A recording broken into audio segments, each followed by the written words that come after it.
그러니까 100억을 빌리면 한 달에 5억을 이자를 내야 돼. 열흘마다 받으러 온답니다. 고생은 고생대로 하고 돈은 다 왕서방이 갖고 가더라. 이걸 이제 경험을 쌓았지 않습니까? 그러니까 이 라임 같은 사모펀드를 끌어들여야 된다라고 판단을 했다는 거예요. 이게 정말 돈이 되겠네. 자, 시사기창 라임과 주가 조작단 본 방송에서 다 담지 못했던 내용 좀 있어서 저희가 좀 전해드리려고 합니다. 이 라임 같은 사모펀드가 어떻게 해서 사채업자의 역할을 하게 됐는지 그 과정을 한번 좀 전해드리려고 합니다. 그거 참 재밌습니다. 월간조선에서 지난 1월 호에 이런 기사가 한번 떴습니다. 여기 보면은 라임의 몸통을 찾았다. 지하세계에서 지하자금 1조 원을 불리는 586 운동권 출신 큰손의 정체를 찾았다. 그래서 김봉현에게 이제 1,000억 원을 자금을 대. 근데 이 사람이 누구냐? 사채 시장의 대부더라. 그래서 저희가 어쨌든 그때 라임 주가 조작단을 이제 하고 진짜 몸통이 누구냐 찾고 있었기 때문에 이거 혹하죠. 찾았다는데. 그래서 거기 보면은 모자이크된 사진도 공개하고 사채업자 K씨 해서 김모 씨더라고요. 그래서 저희가 이 김모 씨를 어렵게 수소문해서 찾았습니다. 그래서 한번 좀 만났으면 좋겠습니다. 월간조선 기사도 좀 나온 거 있고 좀 확인도 좀 하고 당신이 진짜 몸통이라고 하니 라임 사건에 우리가 지금 그걸 취재하고 있는데 좀 도움 좀 받았으면 좋겠다. 그래서 강남의 무슨 호텔 커피숍에서 만나자고 해서 만나러 갔어요. 근데 처음에 이제 만나자마자 하는 말이 쓸데없이 녹음 같은 거 하지 마라. 괜히 다친다. 그래서 살짝 좀 쫄리긴 하더라고요. 그래서 이분을 만나서 좀 여러 가지 얘기를 들었습니다. 월간조선에서 보니까 당신을 몸통이라고 하던데 라임 사건에 맞느냐? 일단 본인은 몸통도 아니고 그럴 만한 깜도 안 된다. 어떻게 자기가 몇 천억을 갖다 굴리고 그렇게 하겠느냐라는 그렇게 얘기를 하더라고요. 그런데 검찰에서 조사도 받았대요, 본인이. 그래서 몸통인지 아닌지 저희가 그 부분을 확인할 수는 없었습니다. 근데 대신에 이인광 씨에 대해서는 아주 잘 안다고 합니다. 그리고 굉장히 가깝게 지냈었대요. 그래서 이인광 씨를 좀 물어봤습니다. 이인광 씨가 처음에는 영화배우 장동건 씨의 매니저로 이제 출발을 했다고 해요. 경력이 사실 굉장히 독특하죠. 그래서 매니저로 출발해서 엔터 사업, 연예 기획사라고 하죠. 거기 연예 기획사 대표 사장도 하고 그랬는데 가수 B라고 있죠. 미국 공연을 2000년대 초에 한번 시도하고 그랬다가 그게 이제 무산되고 그러면서 엔터 사업에서 좀 실패를 많이 겪었었나 봐요. 그러다가 2007년도쯤에서 주식에 눈을 뜨게 됐다고 합니다. 사채업자 김모 씨 말에 따르면. 그래서 이때는 주식을 순수하게 투자자로 가다가 어느 날 보니까는 이 주가 조작 조직에 들어가 있더라는 거예요. 그러면서 거기 플레이어 중에 한 명으로, 그러니까 플레이어라는 게 주가 조작하려면 혼자서 못 하거든요. 여러 명이 같이 있어서 한 명이 이제 상한가로 매도 주문 내면은 받는 사람이 또 바로 받아주고 이렇게 여러 명이 합동 작업을 해야 되는 부분이 있는데 그 플레이어 중에 한 명으로다가 이인광 씨가 이제 거기서 들어가서 일하면서 경험도 쌓고 또 노하우도 많이 배웠다고 합니다. 그래서 이때 돈도 꽤 많이 벌었대요. 실제로.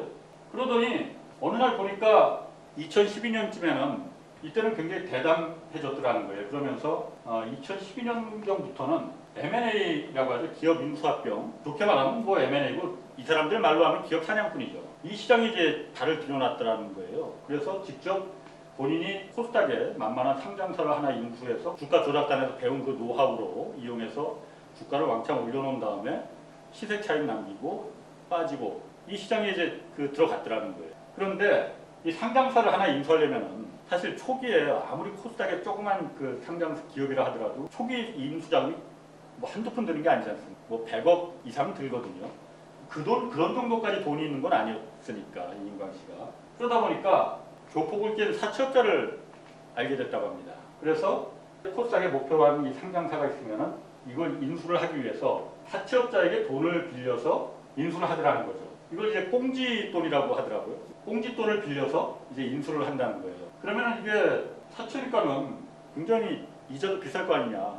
내가 궁금해서 정말 개인적으로 좀 물어본다 했더니 한 5% 정도 이자가 된다고 그러더라고요. 5% 이자인데 이게 연이 5%가 아니고 월, 한 달 이자가 5%. 그러니까 연으로 따지면 60%죠. 그러니까 100억을 빌리면 한 달에 5억을 이자를 내야 돼. 그리고 여기는 사채시장은 이자를 한 달도 아니고 열흘마다 받으러 온답니다. 열흘마다 가져와야 되니까 이 이자 돈 내는 게 정말 막 허걱허걱 한다는 거예요. 그런데 이 사채업자들은 이제 100억을 예를 들어 빌려주면은 담보도 사실 잡지도 않는데요. 그래서 아니, 담보도 없으면은 이거 결국 떼이면 어떻게 하려고 하느냐. 그랬더니 안 떼일 자신이 있으니까 이렇게 하는 거지. 그 떼이고 그러면은 이걸 하겠느냐. 뭐 그런 얘기 하더라고요. 그래서 제가 그 부분도 잠깐 이제 물어봤어요. 아니 그러면은 본인을 사채업자의 대부라고 하는데 김모 씨가 월간 조선에 나왔다는 그 김모 씨가 대부라고 하면은 엄청난 돈을 일단 현금을 갖고 있어야 될 거 아니냐. 이렇게 빌려주고 그러면은 꽁짓돈이라고 해서 빌려주고 그러면은 뭐 몇천억 몇 조 갖고 있어야 되는 거 아니야. 대부 정도가 되면은. 그랬더니 이 사채업계라는 게 옛날처럼 그렇게 자기가 돈을 갖고서는 하는 게 아니랍니다. 이게 아니고 예를 들어서 1시간 내에 한 2천억 정도는 바로 모을 수가 있다는 거예요. 그런데 그게 자기 돈을 갖고 있는 모으는 게 아니고 이런 사업이 하나 있다. 그러니까 이건 믿을만하니 돈이 되는 사업이니 돈 좀 지금 모읍시다 하면은 타방에서 이제 이게 돈이 들어온다 이거지. 이걸 얼마나 빨리 1시간 내에 모을 수 있느냐. 이게 정말 이 바닥에서 등급이라는 거죠. 그래서 자신은 이제 대부라고 한다. 그래서 이런 네트워크, 인적 네트워크가 자신이 좋다. 그래서 이제 빠른 시간 내에 몇천억이라도 모을 수 있다. 그리고 그 부분을 담보 없이 빌려줘도 떼지 않고 빌려줄 수 있을 정도로 그 안전장치나 이런 게 다 노하우가 그래서 있다는 거죠. 어쨌든 이인광 씨가 이 사채업자들한테 꽁짓돈을 빌리고 여기서 이걸 주가를 그 다음에 계속 올리려고 하는데 이자를 갖다가 계속 또 내야 되잖아요. 열흘마다. 한 달에 100억 빌렸으면 인수자금으로 100억은 들어왔을 테니까 100억 빌렸으면 한 달에 매달 5억을 이제 내야 되는데 이거 갚는데 이제 호흡 했겠죠. 그래서 이게 별로 잘 안 됐다고 합니다. 여기서 실패를 많이 했대요. 그래서 그동안 벌어놓았던 돈도 이제 많이 까먹었다고 합니다. 사채업자 김모 씨에 따르면. 그래서 가진 돈도 거의 다 이제 날리고 그래서 김모 씨가 그렇게 말을 해줬대요. 안타까워하지 말고 다 정리하고 딱 3년간 그냥 쉬어라. 그리고 다시 구상을 해서 그 다음에 뭔가를 좀 도모를 해봐라. 라고 이제 얘기를 해줬답니다. 그냥 친하니까. 그런데 어느 날 보니까 다시 M&A 시장 이걸 손을 댔는데 이번에는 라임이랑 같이 뭘 하더라는 거예요. 방식이 달라진 거죠. 이인광 씨가 과거에 이 사채업자한테 꽁짓돈 빌려서 1년에 60% 이자 이거 내기에 호걱호걱 하니까 주가 이거 올리고 뭐 이럴 시간도 없이 정말 고생은 고생대로 하고 돈은 다 왕서방이 갖고 가더라. 이걸 이제 경험을 쌓았지 않습니까? 그러니까 이 살인적인 이자를 갖다가 이걸 끊기 위해서는 이 라임 같은 사모펀드를 끌어들여야 된다라고 판단을 했다는 거예요. 그래서 이제 라임과 같이 이제 손을 잡았다는 거죠. 자, 그럼 어떻게 손을 잡게 돼? 이게 그럼 라임이 사채업자하고 무슨 어떻게 관계가 있길래 이게 가능하냐? 저도 들은 얘기입니다. 이분한테 전통적인 그 기업 사냥꾼은 이걸 무자본 인수합병이라고 하죠. 그러니까 자본이 없이 기업을 인수하고 합병하는 거. 어떻게 그게 가능하냐면은 돈도 없는데 어떻게 기업을 인수해요? 그 가능합니다. 일단 목표로 한 그 상장사가 있으면은 상장사를 갖다가 저거 내가 인수하면 좋겠네.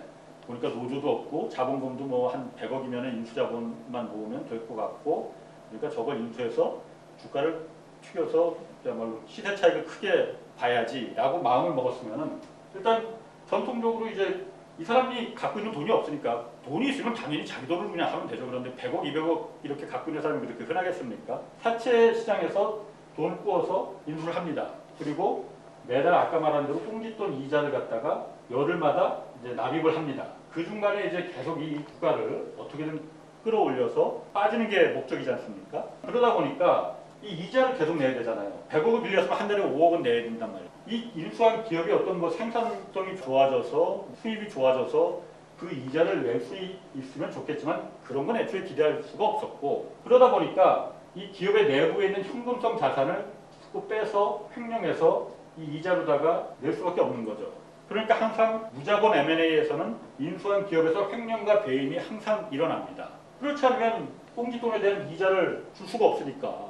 그러다 보니까는 고생은 고생대로 하고 뭐 잘해서 기업 주가가 올라가면은 그나마 좀 괜찮은데 이것도 만약 안 올라가면 고생만 하고 돈은 왕서방이 다 챙기는 이 사이클이 되는 거 아닙니까? 그런데 2015년부터 이 라임 같은 사모펀드에 대해서 규제가 확 없어졌거든요. 이 산업자본을 활성화시킨다는 그 명목으로다가 시중에 떠도는 그 유동 자금을 여유 자금을 갖다 다 이 산업자본에 기업 같은 부동산 같은데 집어넣지 말고 이런 기업에다가 좀 생산적으로 우리 투자하자. 그래서 사모펀드 규제를 대폭 낮췄습니다. 그래서 원래는 사모펀드라는 게 헤지펀드거든요. 헤지펀드라는 건 정말 금융에 대해서 나는 진짜 선수야. 내가 뭐 미국의 조지 소로스 같은 헤지펀드의 이제 선수야. 그런 꾼들이나 가서 자기들끼리 이제 거기서 이제 돈놀이를 하는 거거든요. 어떻게 해서든 큰 돈을 거기서 이제 만져서 이제 벌게끔 해라. 대신 니들이 불법만 저지르지 마라. 라고 해주는 게 이제 사모펀드인데 이 문턱을 옛날엔 그래서 우리나라도 기본적으로 5억 원이 미만은 사모펀드에 가입할 수가 없어요. 5억 원 정도는 있어야만이 사모펀드에 내 돈을 맡길 수가 있으니까 정말 일반인들은 들어가기 쉽지 않죠. 근데 이걸 2015년도에 1억으로 낮췄거든요. 1억만 있으면 사모펀드에 내가 펀드에 가입할 수가 있어. 그러면은 1억이라는 돈은 그렇게까지 부담스러운 건 아니거든요. 그러다 보니까 그야말로 주부들 한 푼 두 푼 모은 코 묻은 돈하고 정년 퇴직한 퇴직 자금들이 여기도 수도 없이 막 쏟아져 들어간 겁니다. 그리고 또 사모펀드를 이 자산운용사를 만들어줄 수 있는 요건도 굉장히 완화해줬어. 그러니까 수천 개의 사모펀드가 막 생긴 거예요. 그러다 보니까 여기서는 짧은 기간 안에 드라마틱한 수익을 내는 게 목적 아닙니까? 그냥 사모펀드라는 게 원래 그런 금융 선수들이니까. 그런데 보니까 이게 정말 돈이 되겠네. 저거를 하면 짧은 기간에 그야말로 돈이 되겠네. 라는 생각을 했던 거고, 기업 사냥꾼 입장에서도 여기서 헐떡이는 것보다 이 펀드하고 맺으면은 모양새도 그럴듯하고 괜찮겠다고 해서 서로 이해관계가 맞아 떨어졌습니다. 그래서 이 관계가 그럼 어떻게 되느냐, 어떻게 바뀌었느냐. 옛날에 이게 없을 때랑 인수할 때 기업이 이 기업을 갖다 인수하려고 했다 하면은 사냥꾼이 역시 돈을 일단은 빌려와야 됩니다. 100억을 빌려오고 이제 납입을 해서 인수를 해.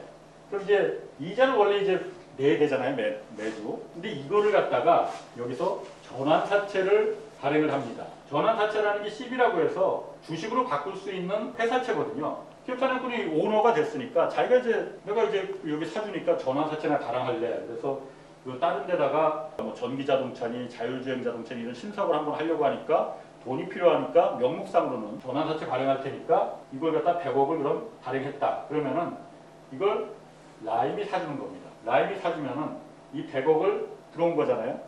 이 100억으로다가 사채업자한테 빌렸던 그 100억을 한 방에 다 일단 갚으라는 거죠. 굳이 구질구질하게 이렇게 꽁짓돈 이자 막 이렇게 갚는데 허덕이지 말고 전환사채 라임이 사모펀드가 사줄 테니 납입해 줄 테니 100억 갖고 바로 빚 갚아라. 그리고 여기는 그냥 이제 인연 끊어라 라고 하는 거예요.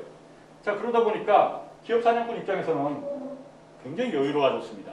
이제 꽁짓돈 이자 갖고서는 막 여기 갚으려고 여기 횡령하고 뭐 이런 거 안 해도 돼. 오로지 이 회사의 주가, 자기가 인수한 이 회사의 주가를 갖다가 어떻게든 막 끌어올리는 이거에만 전념하면 되는 거거든요. 전환사채를 사준 이 사모펀드가 원하는 것도 바로 그거고요. 어떻게든 주가를 끌어올려라. 그럼 우리가 그때 사줬던 그 전환사채 주식으로 변환시켜서 우리는 드라마틱한 수익률을 여기서 실현하겠다. 이 서로 이해관계가 딱 맞아떨어진 거거든요. 그러니까 누구나 쉽게 이제 자산용업계 이제 들어가게 됐어요. 헤지펀드. 코 묻은 돈까지 빼먹을 수 있을 정도로 요건이 안 됐단 말이에요. 그러니까는 그러면은 그동안 이 시장에서 다양한 방식으로 이제 사기를 생각을 도모했던 어떤 그런 자금이 있다란다면 그 사람들 중에서는 이 법을 갖다가 현행법을 이용하고 싶지 않았겠어요. 우리는 얼마든지 법 테두리 안에서도 이제 주가 조작도 할 수 있고 시세 조정도 할 수 있고 기업 선양도 해가지고 우리 마음껏 돈을 벌릴 수 있겠구나라는 생각이 당연히 들어갔을 것 같아요. 저 같아도. 이 라임 사태에서 4천여 명의 피해자가 발생했습니다. 그렇지만 누군가는 4천여 명이 울었지만은 누군가는 여기서 정말 큰 돈을 벌었습니다. 중요한 거는 그 몸통이라고 불리는 사람이 잡히지도 않았습니다. 그리고 아직까지 그 몸통이 누구인지 밝혀지지도 않았다는 겁니다. 이상입니다.